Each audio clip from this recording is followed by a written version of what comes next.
Welcome, Learning Lab mentors, to the training session Pacing. The strategies and tips that we will cover today are courtesy of your blended learning specialist team and wonderful facilitators just like you. In this brief 5-minute training, we will address how to help your students stay on pace. I will present more than one way to pace your students. You will want to pick and choose those strategies that will fit your style and your students best. Let's get started. Every Florida Virtual School course has a general pace chart that, if followed, will allow the student to finish their semester in 16 to 18 weeks. Pace charts offer a game plan for students to use throughout their semester. General pace charts for each course can be found under Course Information. The pace chart is divided into weekly assignments. Encourage your students to print up a pace chart and date each week from the beginning of their school semester. They can also request a pace chart from their individual teacher. If you have several or more students in one course, then reach out to your instructor and ask for a personalized pace plan based on your school calendar. Our instructors can easily develop the perfect pace and email it to you as a PDF file.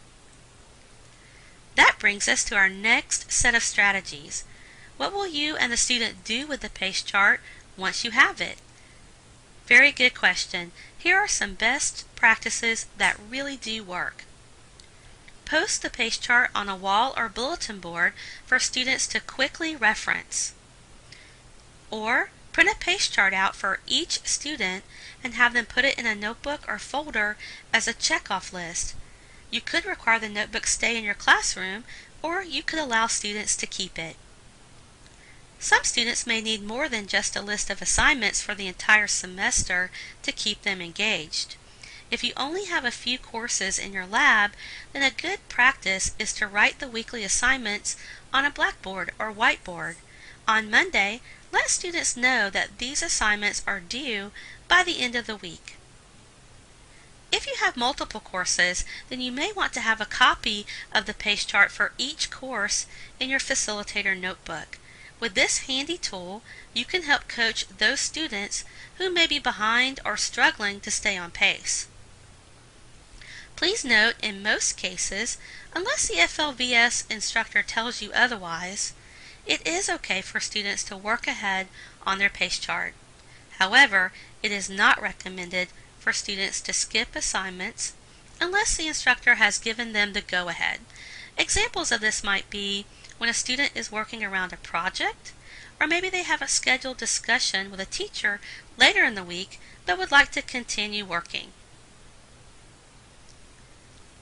Here's a super idea. Post on the board or wall the expected percentage complete to be on pace for that week. Many of our best facilitators use this strategy to keep students on track. Even though it may not exactly follow their individual pace plan for their course, it will definitely keep them moving in the right direction. Here is a general schedule showing weekly percentage complete for students on a 16-week semester. Let's do a quick review. Today we covered strategies for pacing. Make sure every student knows which assignments they are expected to complete every week. This can be accomplished by posting their pace chart in the classroom and printing a pace chart for them to use as a weekly checklist. You can also post weekly assignments on the whiteboard on Mondays to keep them focused. Now that you have heard some of the best practices for pacing your students, you will want to view our training entitled Tracking. The tracking session will give you awesome tips on how to make sure students are actually following the pace. This and other training sessions can be found at our YouTube channel. Titles include Getting Your Lab Started, Best Practices for Tracking, Motivate and Celebrate, and How to Join the Blended Learning Community. For more information, contact the Blended Learning Specialist team at blc@flvs.net. Wishing you and your lab students great success and many, many happy completions.